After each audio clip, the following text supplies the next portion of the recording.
ማዕከል ላይ ሆኖ አገልግሎት መስጠቱ እንዲሁም በቴክኖሎጂ የተደገፈ አገልግሎት መስጠታቸው በእርግጠኝነት ህብረተሰቡ የሚያነሳቸውን ቅሬታዎች በመሰረታዊነት ይፈታል የሚል እምነት አሳድሮብኛል ካየሁት ነገር ተነስቼ ማለት ነው። ለሁሉም ችግሮቿ ራሷን ለመፍታት ምን ያህል ብቁ የሆነች እንደመጣችና የነገ ተስፋዋ ደግሞ ምን ያህል ብሩህ እንደሆነ የሚያሳይ ነገር ነው።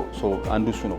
ሁለተኛ ምልልስን ከማስቀረት አንጻር በጣም ብዙ ጠቀሜታ አለው። ለምሳሌ እዚህ ብዙ ሴክተሮች ወይም ተቋማት መጥተዋል። ስለዚህ ጉዳይን ለመጨረስ ከአንዱ ተቋም ወደ አንዱ ተቋም ለመሄድ የምታባክነውን ጊዜ፣ የምታባክነውን ገንዘብ፣ የምታባክነውን ሪሶርስ፣ የምታባክነውን ነዳጅ ከመቆጠብ አንጻር በጣም በጎ ተጽዕኖ ወይም አድቫንቴጅ ይዞ ይመጣል።